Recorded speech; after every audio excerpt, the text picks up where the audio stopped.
Hey guys, picking up where I left off in the last video. This is part two of the Romeo and Juliet Act 2 summaries and key moments video.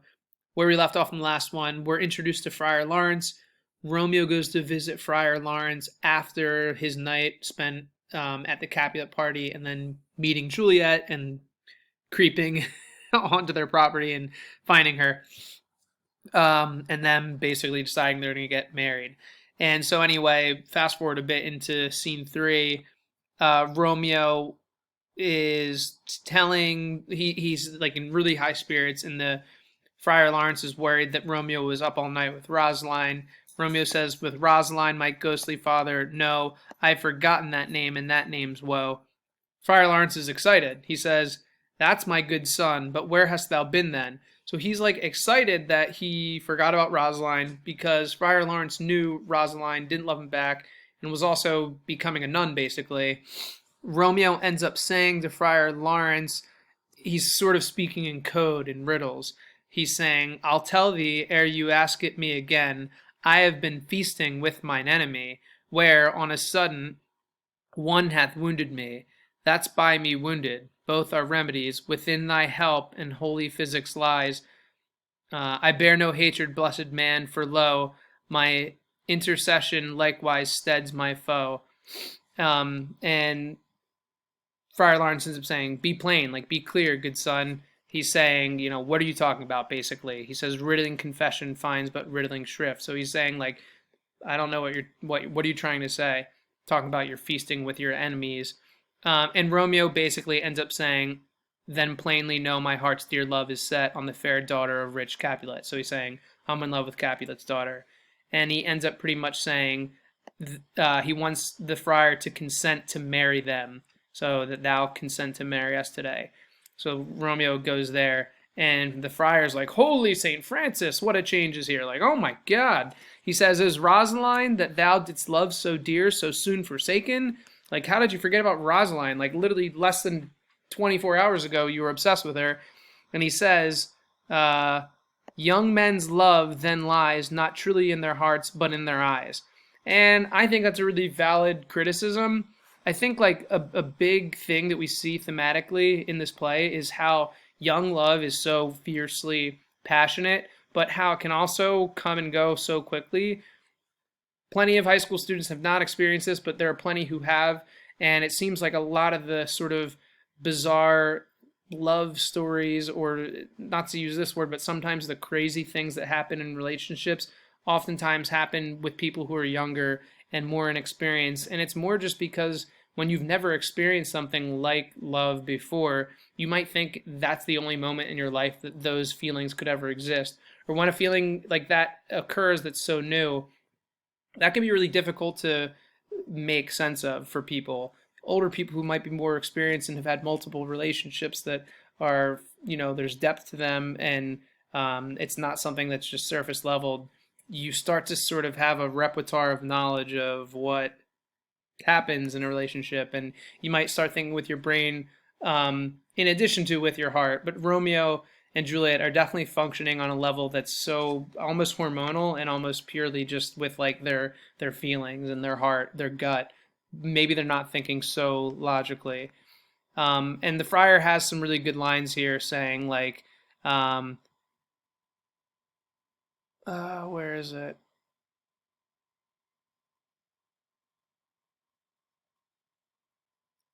Well, he's saying that there's still. Oh, here it is. So he's saying, "Here pine thy cheek, the stain doth sit of an old tear that is not washed off yet." So he's saying, like, here's a little tear from when you were crying about Rosaline. It's still there. He's saying, "Old groans ring yet in my ancient ears." So he's like, I still hear the echo almost of you groaning and crying about Rosaline.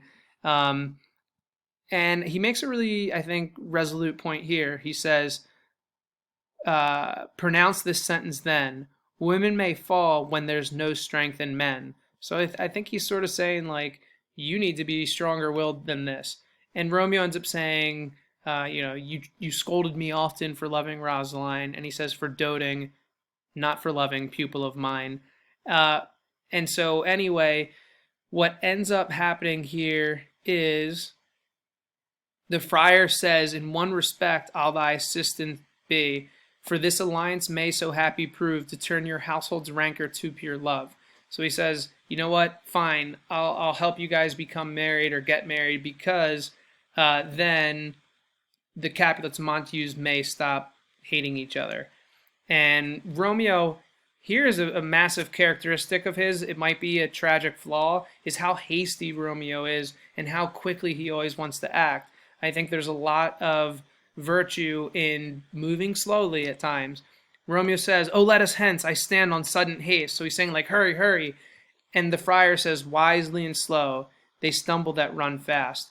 And, that's a good insight, this idea of you need to slow down at times. You need to think about things. If we act quickly without thinking, we might make rash decisions. We might make mistakes. And you could apply that to anything from solving a math equation or, to falling in love. So with like the most minute things to the big things in life, attention to detail matters, and also thinking through things logically, I think is a pretty important trait. I think in this play in general, there are so many moments where a takeaway idea we can have is how important it is to think things through logically.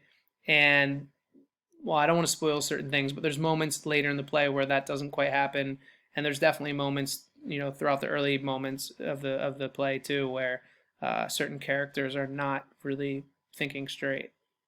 Scene 4 is relatively long, but I'm going to skip through a bit of it. It starts in a street in Verona, and Mercutio and Benvolio are sort of carrying on and joking more about Romeo, not knowing where he was, and making some lewd sort of guesses at what he was doing and guessing he was with Rosaline.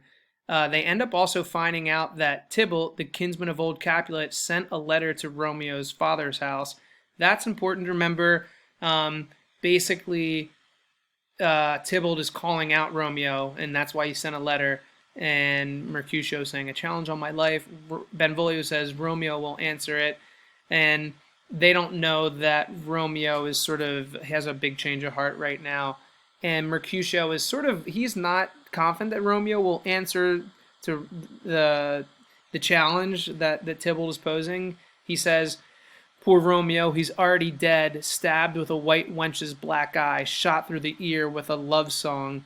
So he's sort of like, Romeo's soft now. He's not going to be able to fight Tybalt, And is he a man to encounter Tybalt? So he's questioning it. Which is a big moment here, or a long-winded moment. Mercutio, by the way, is a very long-winded, goofy sort of character.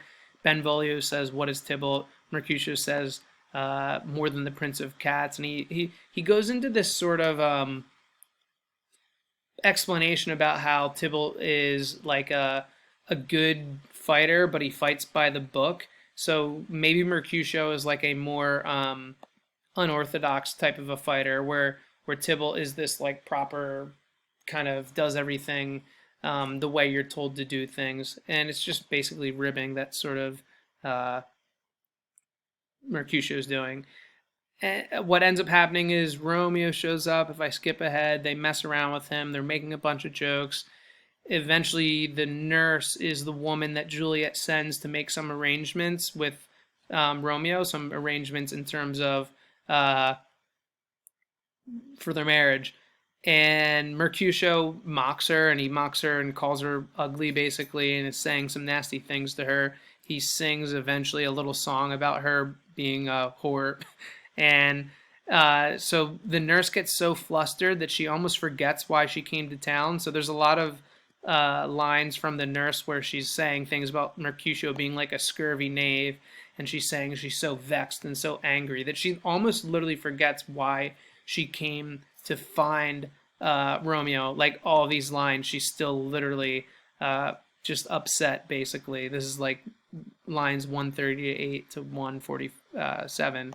But anyway, they eventually get down to business and they work out some details. Here, lines 161 to 167, Romeo says to the nurse that behind the abbey wall, "Within this hour my man shall be with thee, and bring thee cords made like a tackle stair, which to the high top gallant of my joy must be my convoy in the secret night. So he's saying that's a part of the plans. There's somewhere else. There's somewhere else where he says like, go to my ghostly father's cell. So he says like Juliet needs to meet in Friar Lawrence's cell, and that's where they'll perform their marriage rites. And they're gonna have like a rope ladder that Romeo will use to get into Juliet's room basically after they're married. And that's pretty much it. So then, yeah, the nurse goes to report, what's happening to Juliet. Scene 5 is a pretty quick scene. Juliet is waiting for the nurse. The nurse was supposed to be gone and back in 30 minutes, but she's taking much, much longer. And so Juliet's almost worried in this opening soliloquy, and she's wondering where the nurse is because she says, the clock struck 9 when I did send the nurse. In half an hour, she pronounced a return. And somewhere she ends up saying that it's like now, I think 12 or something like that. So time has passed on, and Juliet is wondering, oh, is 3 long hours yet she has not come? So it's been 3 hours. So Juliet's worried, but finally the nurse does come, and the nurse literally won't tell Juliet any news because she's so tired. She's saying things down here like, I am weary, give me leave a while, how my bones ache. So Juliet is saying here, like, I wish you had my bones and I had your news. And she just really wants to know what's happening. And Juliet is, again, pleading the nurse to give her some information. There's a line that I love where the nurse says she's out of breath. And Juliet says, like, how are you out of breath if you're able to tell me that you're out of breath? But basically what ends up happening is the nurse down here says, hie you hence to Friar Lawrence's cell. There stays a husband to make you a wife. She brings up, you'll go to church. She brings up the ladder. And that's more or less it. So the nurse pretty much tells Juliet what's going to be happening. And that is how this scene ends. And by the way, these scenes are all moving really quickly, I think to just show the quick speed of Romeo and Juliet getting married. And finally, Act 2, Scene 6, just fast forwards, a few hours. It's Friar Lawrence's cell. They're waiting for Juliet to arrive. And there's some massively foreboding lines here. Like Romeo is saying here, I'll read the whole thing. So he says, but come what sorrow can, it cannot countervail the exchange of joy that one short minute gives me in her sight. Do thou but close our hands with holy words, then love devouring death do what he dare. It is enough that I may call her mine. So, Romeo is basically saying, like, the instant you close our hands in marriage, I could die and I'll be a happy man. And that's dangerous. You don't want to think that way. You have so much left in your life. That's sort of like the way that Friar Laurence reacts when he says here, these violent delights have violent ends, and in their triumph die, like fire and powder, which as they kiss consume. So, he's sort of saying here, like, chill out, relax. A nice note of some good alliteration here, too, with all the D's. But anyway, Juliet ends up showing up. They get married. And let's see. Yeah, and that's more or less how this scene ends. They're not married in this scene. It's sort of like they exit and the scene ends, but, they're married there then instantly afterwards, off stage. And again, they're both just super hasty and passionate about this.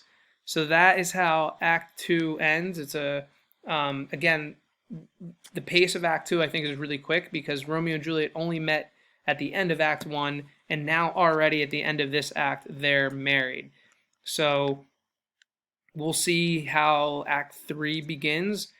There's some juxtaposition there because this is a pretty happy, light scene, but something pretty heavy and tragic is going to happen in the next scene that counteracts maybe the positive nature of what's happening here.